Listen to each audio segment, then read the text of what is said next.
पाटील पुन्हा काही अपडेट आली का, म्हणजे आपण वकिलांची काही सल्ला केली का?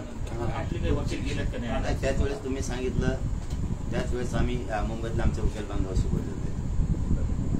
गेले असतील ते, त्याच्यानंतर काय आम्ही माहिती घेतली नाही.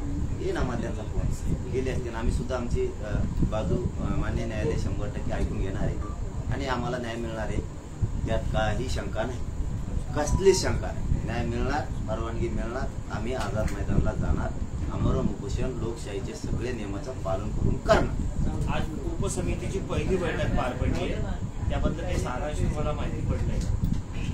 नाही, ते कवातच असतं सकारात्मक चर्चा झाली, ते कवाच म्हणत नाही सकारात्मक झाली नाही, कवा तेच हे सगळं महाराष्ट्र दमला ऐकू होते. अंमलबजावणी आवश्यक आहे, किती दिवस वेळ द्यायचा, किती दिवस संयम धरायचा, याला बी काही लिमिट असतं. त्यामुळे शेवटी आमच्या समाजाच्या लेकराच्या आयुष्याचा प्रश्न आता नाही तर कधीच नाही. हे निर्णय आंदोलन आहे, आंदोलन करावंच लागणार आहे आणि न्याय पण घ्यावाच लागणार आहे. आणि उद्या सकाळी 10 वाजता आम्ही मुंबईकडे निघणार. त्या समितीमध्ये महाराष्ट्रातले मराठा समाजाचे सर्व नेते आहेत. मला एक नाव असू दाखवतो, राधाकृष्ण विखे पाटील अध्यक्ष आहे, चंद्रकांत पाटील, गिरीश महाजन, दादा भुसे, उदय सामंत, शंभूराज देसाई, आशिष शेलार, शिवेंद्रराजे भोसले, माणिकराव कोकाटे, मकरंद जाधव पाटील, बाबासाहेब पाटील. हे नावं यासाठी सांगतोय की तुम्हाला असं वाटतं की यामधले कुणाशी तुम्ही चर्चा करून यामधला काही सुवर्ण मध्य साधू शकता का? कुणी अंमलबजावणी द्यायतल्या काय अडचण नाही. तुम्ही एखाद्या कोतवालाच्या हाताने जरी अंमलबजावणी आणून दिल्या बाबा केल्यात म्हणून जी आर काढून, तरी आम्हाला मान्य आहे. बस का साध्या माणसाच्या हाताने दिल्या एखाद्या तुम्ही नौकराच्या, तरी मान्य आहे. जी आर काढा, अंमलबजावणी केलेली सांगा, नसता मीडियाच्या बांधाजवळ सांगा, ती आम्हाला सांगते. कारण ते पहिलेच रडगा नाही, ती समिती पहिले ती होते, आता हे आले, त्याचा याचा काय संबंध? समिती उपसमितीचे अध्यक्ष राधाकृष्ण विखे पाटील असं म्हणतात, जरांगे पाटील यांच्या मागण्या संदर्भात आम्ही आढावा घेतलेला आहे, सगळे सोयरे संदर्भात आम्ही चर्चा देखील केली आहे आणि त्यामधलं एक जे न्यायमूर्ती शिंदे समितीला 6 महिन्याची मुदत वाढ देखील दिली आहे आणि सर्व काही सरकार सकारात्मक आहे. 2 महिने झाले मुदत वाढ दिलेली, आता नाही दिली. ती पुरी बंद पाडली होती, म्हणजे बडतर्फ केली ती सगळी. आपण आताच उपोषण केल्यानंतर तिला मुदत वाढ दिलेली आहे आणि त्याच वेळेस त्यांनी वेळ घेतलेला आहे आपल्याकडून की सरकार आता 20-25 दिवस झालेलं, तुम्ही वेळ द्या. आम्ही 13 महिन्यापासून गॅजेटेडचा अभ्यास चालू आहे, तर आम्हाला 3 महिन्याचा वेळ दिला तर आम्ही 3ही गॅजेटेडचा अभ्यास करतो, 58 लाख नोंदी आहेत, त्याचाही असं सगळं मिळून तुमच्या मागण्याची अंमलबजावणी करतो. त्याला आता 7 महिने झाले. किती दिवस थांबायचं आणि का थांबायचं? असून नसतं तर ठीक होतं, असून का थांबायचं? हक्काचं असून का थांबायचं?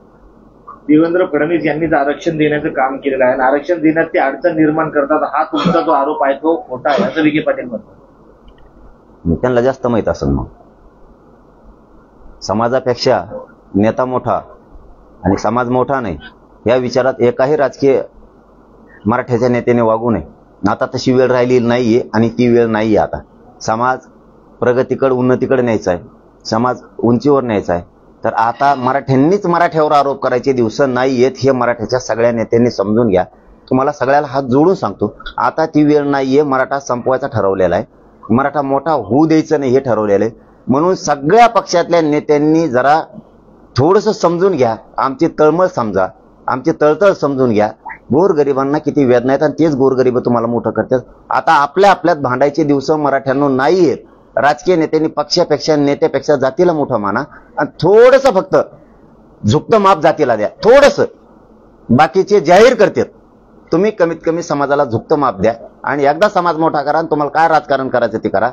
ही संधी जाऊ देऊ नका. तुमच्या राजकारणामुळं, तुमच्या पक्षामुळं, तुमच्या नेत्यामुळं जातीचं वाटोळ होऊ देऊ नका. ही सगळ्या पक्षातल्या नेत्यांना विनंती आहे. एवढीच संधी आहे, निर्णायक टप्प्यावर आंदोलन आहे आणि आता सरकारला कुठेही बोलायला जागा नाही. ओबीसीत मराठा आहे हे 100% आता सिद्ध झाले, 50%च्या आतमध्ये. त्यामुळे एवढ्या वेळेस तुमची माझी नाराजी सोडून द्या आणि जातीसाठी उभा राहा, ही तुम्हाला विनंती करून सांगतो. आपल्या आपल्या अंगावर येऊ नका. विखे पाटलांनी तुम्हाला अजून एक विनंती केलेली आहे की जरांगे पाटलांनी हे आंदोलन तात्पुरते स्थगित करावे अशी त्यांनी विनंती केली. का? काहीच कारण नाही. 4 महिने झाले तारीख डिक्लेअर केलेली, 2 वर्ष झालं तुम्हाला वेळच देतोय आम्ही. तुम्हीच आता सगळेजण जातीच्या बाजूने झुकते व्हा आणि जात मोठी करू लागा. पुन्हा जर हे विषय मागं पुढे झाला, कधी जात मोठी होणार नाही आणि जातीच्या शापाशिवायात जाऊ नका. लेकरा बाळांचा तळतळाट कुणी घेऊ नका. मराठ्यांची जात मोठी करायसाठी उलट सगळे मराठी, भाजप, शिवसेना, काँग्रेस, राष्ट्रवादी काय जेवढे असतील सगळे एका बाजूला राहा, कारण प्रश्न जातीचा आहे, राजकारणाचा नाही. सरकारच्या गोटातून एक बातमी समोर येते की वेळ पडल्यास आरक्षणासंदर्भातली उपसमिती तुमच्या भेटीला या ठिकाणी येऊ शकते आणि तुमचे जो समजूत आहे तो काढण्याचा देखील प्रयत्न होऊ शकतो. आम्ही का येऊ नका म्हणलो? आम्ही कधी येऊ नका असं बोललोच नाही कोणाला. मला चर्चेत रस नाही राहिला, लिखित रस नाही राहिला. आम्हाला आता अंमलबजावणी पाहिजे, या भूमिकेवरती मराठा समाज आलेला आहे. आम्हाला अंमलबजावणी आमच्या सगळ्या मागण्याची पाहिजे. आम्ही चर्चेला कधी नाही म्हणलेलो नाही. चर्चा असावी मात्र ती निर्णायक असावी. हो, मग